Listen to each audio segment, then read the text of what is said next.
It was a quiet Thursday evening, the kind that hummed with the soft ticking of a wall clock and the distant rhythm of city life beyond a closed window. Aaron, 34, sat alone in his modest London apartment, dinner plate in front of him, and the television playing some forgettable reality show in the background. The air smelled faintly of garlic and soy sauce, remnants of the stir-fried noodles with chicken cubes he'd whipped up after work. He was halfway through the plate when it happened.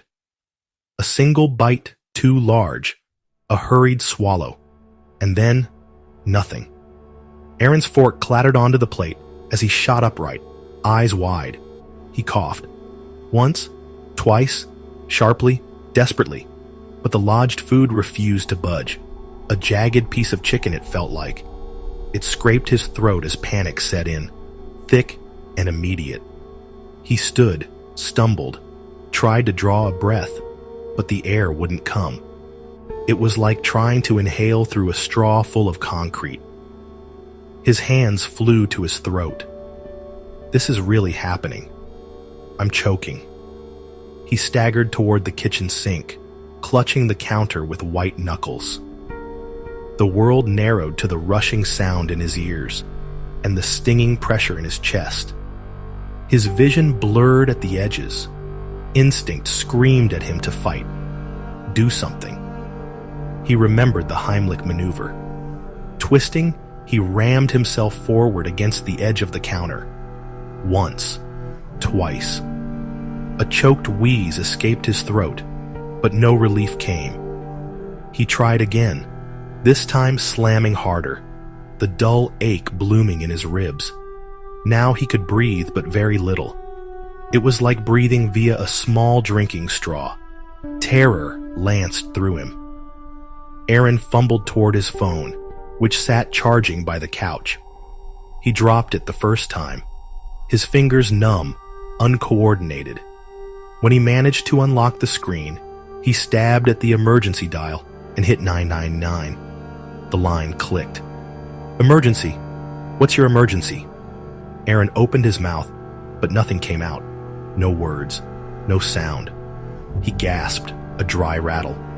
He tried to speak, but his vocal cords had gone limp under the pressure. A raw, rasping wheeze was all he could muster. Hello? The dispatcher asked again, more urgent this time. Sir, are you there? Aaron's vision spotted. His fingers danced wildly over the phone's screen. He had to tell them. He had to say something. Then, like lightning in his mind, an idea. He closed the dialer and opened the Google app. Hands trembling, he typed frantically, "Choking, can't breathe alone." Then erased it, typed again. "Help, I'm choking, can't speak?" Nothing. That wouldn't do it. It wasn't loud enough. Not spoken. He found the microphone icon. No, his voice wouldn't work. Then he found the text-to-speech option. Google Voice Search. It was crude, but it could speak for him. He opened a blank browser search and typed, "Call emergency. I am choking. Can't breathe. My address is 148 Weston Drive." He pressed search. The robotic voice of Google Assistant rang out in the silence. "Here's what I found for call emergency. I am choking. Can't breathe. My address is 148 Weston Drive." It wasn't perfect, but it said the words, aloud. On the other end of the call, the dispatcher heard the words loud and clear. "Sir, we are tracing your location now. An ambulance is on the way. Stay with me." Aaron slumped to the floor, vision swimming. He curled on his side, the phone still beside him, speaker on. His chest spasmed as his lungs fought for air that wouldn't come. The seconds stretched like hours. A cold sweat slicked his face. He felt like he was slipping, deeper, into a tunnel without light. Then a cough, a gag. Something shifted. The chunk of chicken dislodged just enough to let a thin, wheezing gasp pass into his lungs. Air.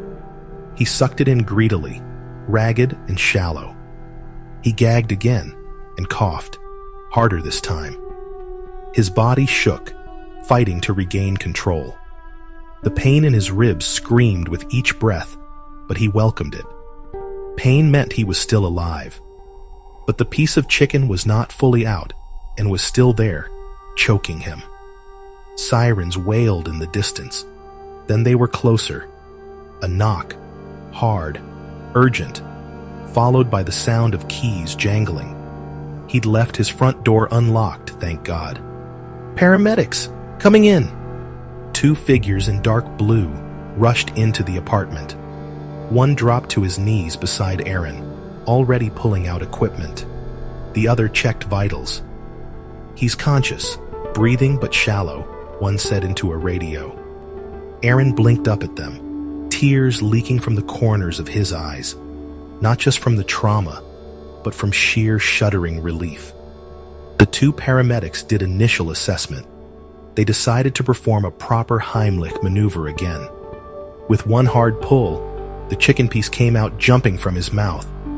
Aaron could take a full breath immediately.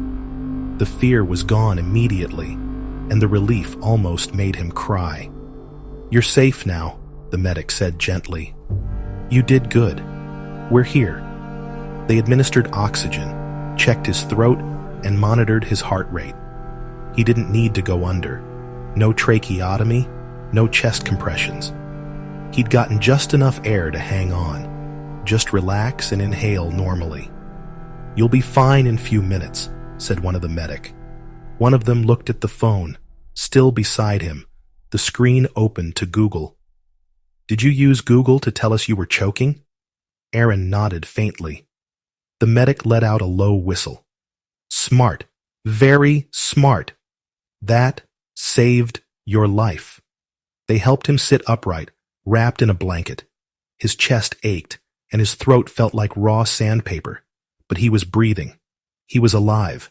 The medic gave a small, impressed chuckle. "First time I've seen a person get saved by Google Assistant," he said. "Hell of a story for the pub." Aaron smiled weakly, still catching his breath. "I didn't know what else to do." "Well, you did everything right." Outside, the storm of panic had passed. The television still played nonsense. The stir-fry had gone cold. But the man sitting in the middle of that quiet apartment had just faced death and typed his way out of it. And he would never take another breath or bite for granted again.